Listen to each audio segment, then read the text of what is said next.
देखो शिखरे आपणଙ୍କୁ स्वागत। आज 9 फेब्रुआरी रविवार। चलंतु नजर पकेइबा देश विदेशर 25टी बड़ खबर उपरे। नंबर 1 महिला अकाउंट को आसिला चतुर्थ पर्याय सुभद्रा टंका।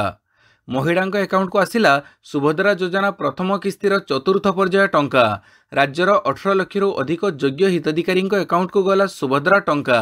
जाजपुर में आयोजित स्वतंत्र उत्सव में जोगदे टंका प्रदान करिसेंती मुख्यमंत्री मोहन चरण माझी। तेबे एहाकु मिसेई वर्तमान सुधा सारा राज्य में सुभद्रा हिताधिकारी संख्या 98 लाख टपिब बोली आशा करा जाउछि। नंबर 2 बाजिला कैबिनेट मोहर 314 ब्लॉक रे हेबो स्टेडियम। राज्यर समस्त 314 ब्लॉक रे स्टेडियम निर्माण नहीं एक प्रकल्प को अनुमोदन करिसेंती ओडिशा कैबिनेट। मुख्यमंत्री मोहन चरण माझी अध्यक्षतार शुक्रवार अनुष्ठित कैबिनेट बैठक में यह निष्पत्ति होईछि। एही प्रकल्पर लक्ष्य होछि ग्रामीण क्रीड़ा भित्तिभूमि रे एक शून्य स्थान को पूरण करिबा। विशेषकर यह द्वारा ब्लॉक स्तर में क्रीड़ा भित्तिभूमि को सुदृढ़ करा जाई पारिबो। प्रत्येक ब्लॉक स्तरीय स्टेडियम 8 ରୁ 10 एकर जमी रे निर्मित हेबो। एथिरे फुटबॉल क्रिकेट पड़िया थ्रो एवं जंपिंग सहित athletic track volleyball kho kho कबाडी court badminton पई इंडोर हॉल टेबल टेनिस भली साधारण सुविधा केन्द्र रहिबो। सूचना अनुसार पर्यायक्रमे ब्लॉक स्तरीय स्टेडियम निर्माण पई 5 वर्ष मध्य 4124 कोटी टंका व्यय टकड़ को कैबिनेट अनुमोदन देइछि। नंबर 3 अंत्योदय गृह योजना रे हिताधिकारी को मिलिबो पक्का घर। अंत्योदय गृह योजना रे मिलिबो पक्का घर। 3 वर्ष रे 2,25,000 हिताधिकारी को घर मिलिबो। जड़े हिताधिकारी को 1,20,000 मिलिबो। पीएम आवास योजना रू बाद लोकों को मध्य सामिल करा जिवो। पीएम आवास भड़ी एथिरे मध्य बोनस प्रदान करा जिवो। 4 मासरे घर सारिले 20,000 बोनस मिलिबो।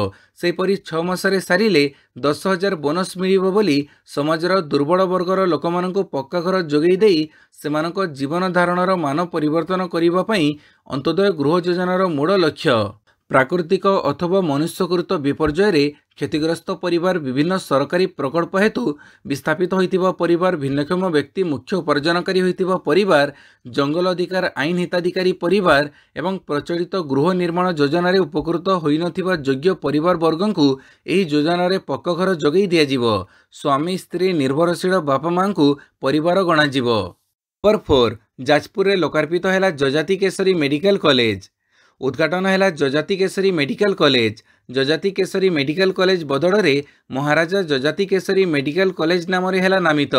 जाजपुर एही भेषज महाविद्यालय और अध्यापना चिकित्सालय लोकार्पण करिसेंती मुख्यमंत्री मोहन माझी। यह अवसर में स्वास्थ्य मंत्री मुकेश महालिंग एवं जिलार समस्त विधायक और विधायिका एवं सांसद उपस्थित थिले। कॉलेज लगी 560 कोटी व्यवहार होइथिबा बेले 450 कोटी खर्च होईछि। बाकी कॉलेज उन्नति कराजिबो एवं एठारे नर्सिंग कॉलेज कराजिबो बोली स्वास्थ्य मंत्री कहिसंती। आगको सीट बढ़िबो बोली कहिसंती। एही कॉलेजर जा आवश्यक पूर्ण कराजिबो एवं एही कॉलेज एकादश होइथिबा बेले बाकी राज्यर समस्त जिल्ला रे मेडिकल कॉलेज खोलाजिबो बोली मुख्यमंत्री कहिसंती। पाणीपाग सूचना हठात बढ़िला शीत। राज्य में 3 ରୁ 4 डिग्री ह्रास पाइला तापमात्रा। गत किछि दिन राज्य में अचानक शीत उभान हो जाइथिला। माघ मासरे प्रचंड तातीरे सिझुथिला सारा ओडिशा। एहारी भितरे आंचलिक पाणीपाग विभाग एक आश्चर्य कला परी खबर देइछि। गत 24 घंटे राज्य में 3 ରୁ 4 डिग्री ह्रास पाइछि तापमात्रा। पूर्व उपकूल और उत्तर आभ्यंतर ओडिशा रे दिन तापमात्रा स्वाभाविक रहुछि। पागर एभली परिवर्तन समस्त को चकित करिछि। आगामी 3 दिन पर्यंत तापमात्रा ह्रास हेबानी आगुआ आकलन करिछि पाणीपाग विभाग।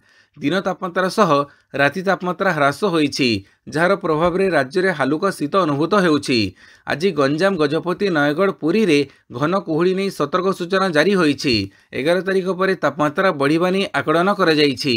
नंबर 6 व्यास सरोवरर नवीकरणर उद्घाटन कले मुख्यमंत्री।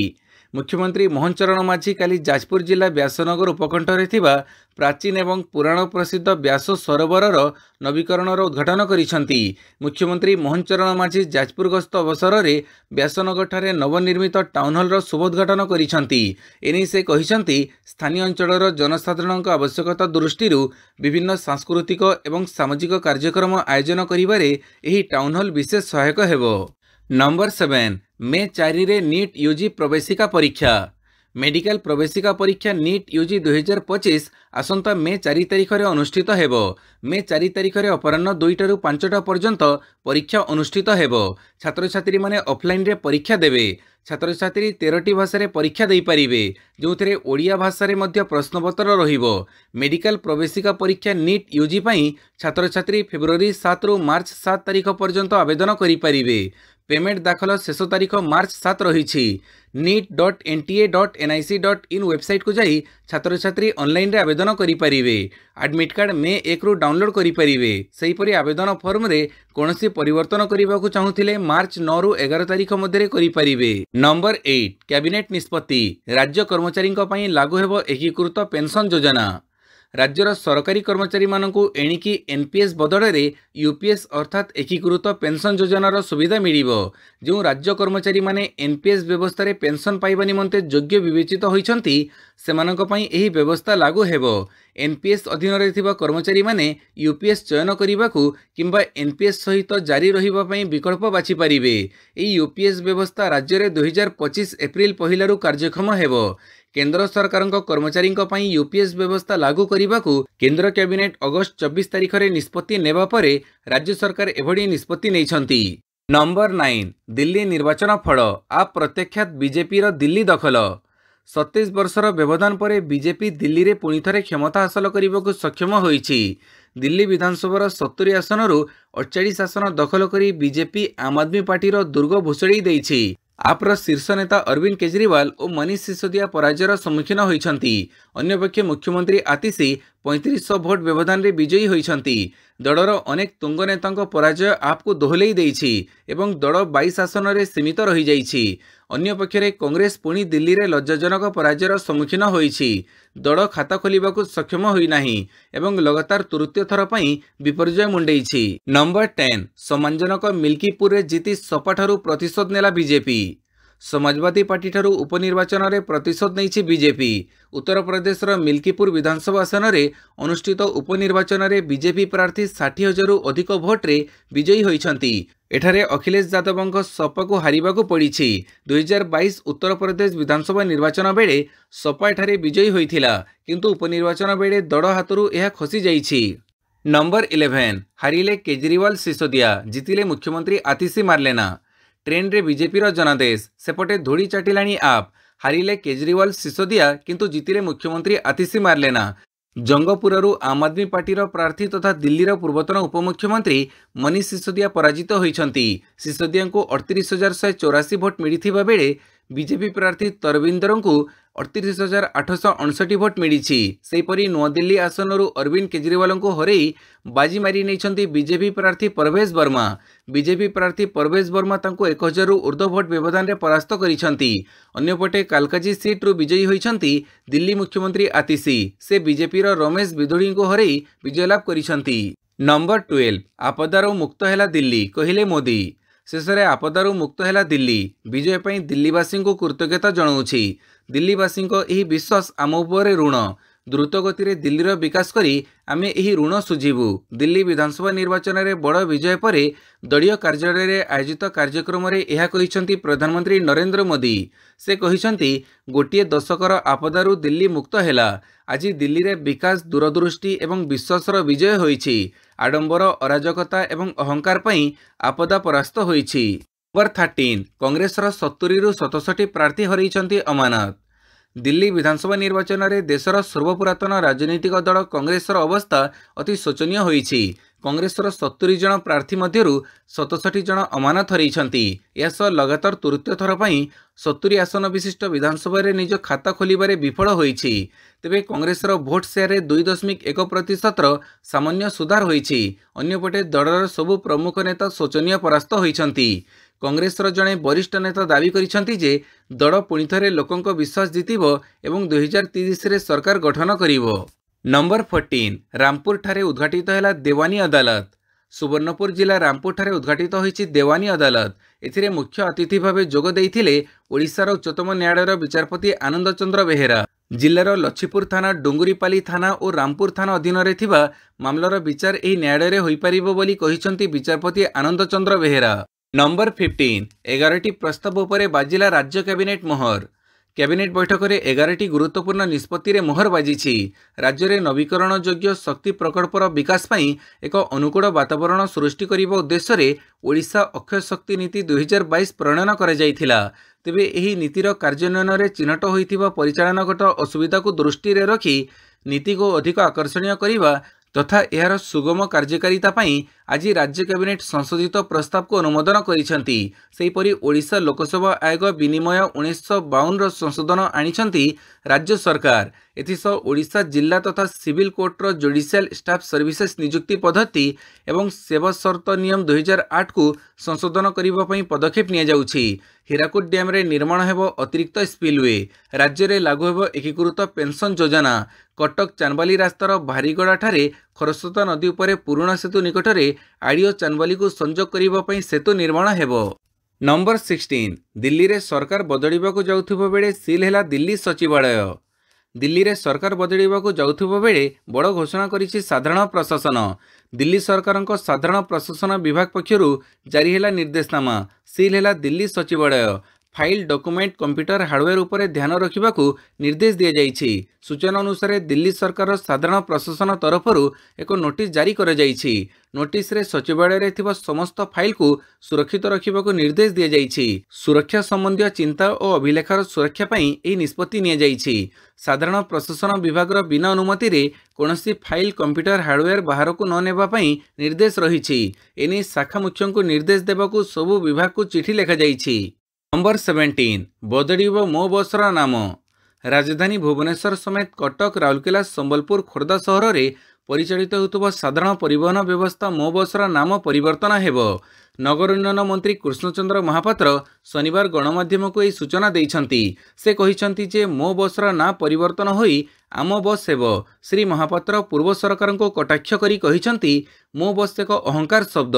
ମୋହନ ସରକାର ଲୋକଙ୍କ ସରକାର, ତେଣୁ ମୋ ବଦଳରେ ଆମର କହିବା ଠିକ୍ ହେବ। ଦୁର୍ଘଟଣା ରୋକିବା ପାଇଁ ବସ୍ରେ କ୍ୟାମେରା ଲାଗିବ। ଗତ କିଛି ଦିନ ହେବ ଲଗାତାର ମୋ ବସ୍ ଦୁର୍ଘଟଣା ଘଟୁଥିବା ଖବର ସାମ୍ନାକୁ ଆସୁଛି। ଦୁର୍ଘଟଣା ରୋକିବାକୁ ବସ୍ ଆଗରେ ଓ ପଛରେ କ୍ୟାମେରା ଲାଗିବ। ନମ୍ବର 18 ଏୟାରଲିଫ୍ଟ ହେବେ ଓଲିଉଡ୍ ସୁପରଷ୍ଟାର ଉତ୍ତମ ମହାନ୍ତି। ଏୟାରଲିଫ୍ଟ ହେବେ Ollywood superstar Uttam Mohanty. Liver cirrhosis ପରି ଗମ୍ଭୀର ରୋଗରେ ପୀଡ଼ିତ ହୋଇ ଗତ 3 ଦିନ ଧରି କିମ୍ସରେ ଚିକିତ୍ସିତ ହେଉଥିଲେ ଅଭିନେତା। ବର୍ତ୍ତମାନ ତାଙ୍କର ଅବସ୍ଥା ଗୁରୁତର ଅଛି। ଗତକାଲିଠାରୁ ଭେଣ୍ଟିଲେଟର ସପୋର୍ଟରେ ଅଛନ୍ତି। ଅଧିକ ଚିକିତ୍ସା ଲାଗି ତାଙ୍କୁ ଗୁରୁଗାଁର ମେଦାନ୍ତ ହସ୍ପିଟାଲକୁ ଏୟାରଲିଫ୍ଟ କରାଯିବ। କିମ୍ସ କ୍ୟାନ୍ସର ହସ୍ପିଟାଲର ନିର୍ଦ୍ଦେଶକ ପ୍ରଫେସର ଡକ୍ଟର ମନୋଜ ସାହୁଙ୍କ କହିବା ଅନୁସାରେ ବର୍ତ୍ତମାନ ତାଙ୍କର ସ୍ୱାସ୍ଥ୍ୟାବସ୍ଥା ସ୍ଥିର ଥିବାରୁ ଏବେ ତାଙ୍କୁ ଅନ୍ୟ ହସ୍ପିଟାଲକୁ ଏୟାରଲିଫ୍ଟ କରିବା ପାଇଁ ଉପଯୁକ୍ତ ସମୟ। ଯଥାଶୀଘ୍ର ଏୟାରଲିଫ୍ଟ ପାଇଁ ଚେଷ୍ଟା କରାଯାଉଛି। ନମ୍ବର 19 ନଗର ଉନ୍ନୟନ ବିଭାଗର ସମୀକ୍ଷା। କଟକ, ପୁରୀ ଓ ପାରାଦୀପକୁ ନେଇ ବୃହତ୍ ଭୁବନେଶ୍ୱର ଗଠନ ହେବ। ମୁଖ୍ୟମନ୍ତ୍ରୀ ମୋହନ ଚରଣ ମାଝୀ ଲୋକସଭା ଭବନରେ ଗୃହ ନିର୍ମାଣ ଓ ନଗର ଉନ୍ନୟନ ବିଭାଗର କାର୍ଯ୍ୟକ୍ରମ ସମୀକ୍ଷା କରିଛନ୍ତି। ଭୁବନେଶ୍ୱର, କଟକ, ପୁରୀ ଓ ପାରାଦୀପକୁ ନେଇ ପ୍ରସ୍ତାବିତ ଅର୍ଥନୈତିକ ଅଞ୍ଚଳ ବୃହତ୍ ଭୁବନେଶ୍ୱର ସମ୍ପର୍କରେ ଆଲୋଚନା ହୋଇଛି। 2036 ବିକଶିତ ଓଡ଼ିଶା ଗଠନ ପାଇଁ ଉଭୟ ସହରୀକରଣ ଓ ଅର୍ଥନୈତିକ ଦୃଷ୍ଟିକୋଣରୁ ଏହାର ଆବଶ୍ୟକତା ରହିଥିବା ମୁଖ୍ୟମନ୍ତ୍ରୀ କହିଛନ୍ତି। ସମୁଦାୟ 8500 ବର୍ଗ କିଲୋମିଟର ଅଞ୍ଚଳକୁ ସମାବେଶୀ ବାସୋପଯୋଗୀ ଓ ଦୀର୍ଘସ୍ଥାୟୀ ଅର୍ଥନୈତିକ ଅଞ୍ଚଳ ଭାବେ ବିକଶିତ କରିବା ଯୋଜନା ରହିଛି। ନମ୍ବର 20 ନିର୍ମାଣାଧୀନ ସାବରମତୀ ବୁଲେଟ୍ ଟ୍ରେନ୍ ଷ୍ଟେସନରେ ଅଗ୍ନିକାଣ୍ଡ। ଗୁଜରାଟର ଅହମ୍ମଦାବାଦରେ ଥିବା ନିର୍ମାଣାଧୀନ ସାବରମତୀ ବୁଲେଟ୍ ଟ୍ରେନ୍ ଷ୍ଟେସନରେ ଭୟଙ୍କର ଅଗ୍ନିକାଣ୍ଡ ଘଟିଥିବା ସୂଚନା ରହିଛି। ତେବେ କେହି ମୃତାହତ ହୋଇଥିବା ନେଇ କୌଣସି ସୂଚନା ନାହିଁ। ଖବର ପାଇ ଅଗ୍ନିଶମ ବାହିନୀ ଘଟଣାସ୍ଥଳରେ ପହଞ୍ଚି ନିଆଁକୁ ଆୟତ୍ତ କରିଛି। ବୁଲେଟ୍ ଟ୍ରେନ୍ ଷ୍ଟେସନର ଅଧାରୁ ଅଧିକାଂଶ ଅଂଶ ଜଳିପୋଡ଼ି ନଷ୍ଟ ହୋଇଯାଇଛି। ନିର୍ମାଣାଧୀନ ଷ୍ଟେସନର ଗୋଟିଏ ପଟ ଛାତର ସଟରିଂରେ ନିଆଁ ଲାଗିଥିବା national high speed rail corporation limited ପକ୍ଷରୁ କୁହାଯାଇଛି। ନମ୍ବର 21 ନିଜ ନିଜ ଭିତରେ ଲଢ଼ ଆଉ ପରସ୍ପରକୁ ଧ୍ୱଂସ କର, କହିଲେ ଉମର ଅବଦୁଲ୍ଲା। ଦିଲ୍ଲୀ ନିର୍ବାଚନ ଫଳାଫଳ ନେଇ ଆପ୍ ଏବଂ କଂଗ୍ରେସକୁ ଜମ୍ମୁ କାଶ୍ମୀର ମୁଖ୍ୟମନ୍ତ୍ରୀ ଉମର ଅବଦୁଲ୍ଲା କଟାକ୍ଷ କରିଛନ୍ତି। ନିର୍ବାଚନ ଟ୍ରେଣ୍ଡରେ ଆପ୍ ପଛରେ ପଡ଼ିବା ନେଇ ସେ ସୋସିଆଲ ମିଡିଆ ଏକ୍ସରେ କହିଛନ୍ତି, ଏବେ ନିଜ ନିଜ ମଧ୍ୟରେ ଲଢ଼ ଆଉ ପରସ୍ପରକୁ ଧ୍ୱଂସ କର।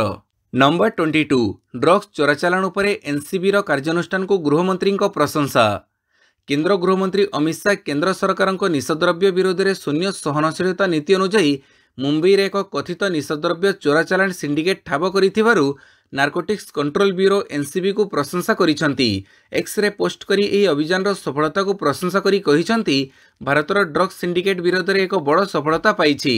नार्कोटिक्स कंट्रोल ब्यूरो मुंबई रे एक गुरुत्वपूर्ण ड्रग नेटवर्क भांगी देइछि। नंबर 23 ट्रंप एवं मस्क को अमेरिकीय कोर्टक झटका, अर्थ विभाग रेकर्ड हासिल उपरे लगेले रोक। अमेरिकीय कोर्ट राष्ट्रपति डोनाल्ड ट्रंप और तांको बंधु एलन मस्क को बड़ झटका देइछंती। विचारपति एलन मस्क को नीति विभाग संवेदनशील सूचना हासिल करने पर रोक लगे देइछंती। फଳରେ मस्क चिंता बढ़ी जाइछि।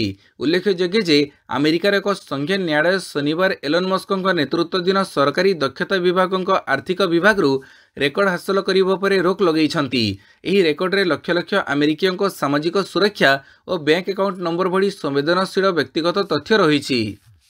नंबर 24 बारवाटी स्टाडियम रे अभ्यास कले भारतीय क्रिकेट टीम रो खिलाड़ी। भारत और इंग्लैंड मध्य आज दिनिकिया श्रृंखलार द्वितीय मैच खेल। यह पूर्व काली भारतीय खिलाड़ी माने ऐतिहासिक बारवाटी स्टाडियम रे नेट रे अभ्यास करिसंती। आज महामुकाबिला टीम इंडिया अधिनायक रोहित शर्मा, विराट कोहली, केएल राहुल, यशस्वी जायसवाल, वरुण चक्रवर्ती, मोहम्मद सामी, रविंद्र जडेजा, अर्शदीप सिंह, कुलदीप यादव एवं अन्य खिलाड़ी माने अभ्यास करिसंती। 3 मैच विशिष्ट श्रृंखलार द्वितीय मैच भारत में गुरुत्वपूर्ण थिबारु दलर खिलाड़ी माने बहु परिश्रम करिसंती। रनिंग व्यायाम सहित झाड़ बुहे स्टाडियम स्थिति को अति निकटरू परखिसंती। नंबर 25 बारवाटी पिच निरीक्षण कले match referee Javagal Srinath. Barabati pitch निरीक्षण कले मैच रेफरी जवागल श्रीनाथ। अपराह्न प्राय 2:30 श्रीनाथ एवं BCCI chief curator Barabati ground रे एंट्री करथिले। तांको सह आईसीसी एक प्रतिनिधि मंडली मध्य बारवाटीर पिच निरीक्षण करिसंती। बारवाटी वनडे पई 2टी पिच प्रस्तुत करा जाइछि। गोटे ब्लैक सॉइल पिच, अन्यटी रेड सॉइल रे प्रस्तुत होइथिबा पिच। उभय पिच मैच उपयोगी बोली पूर्वरु भेन्यू मैनेजर कहि सारिछंती, किंतु क्यों पिच रे खेल हेबो तार चूड़ांत निष्पत्ति मैच रेफरी नेबे। भिडियोटी को संपूर्ण देखिथिबारु बहुत बहुत धन्यवाद।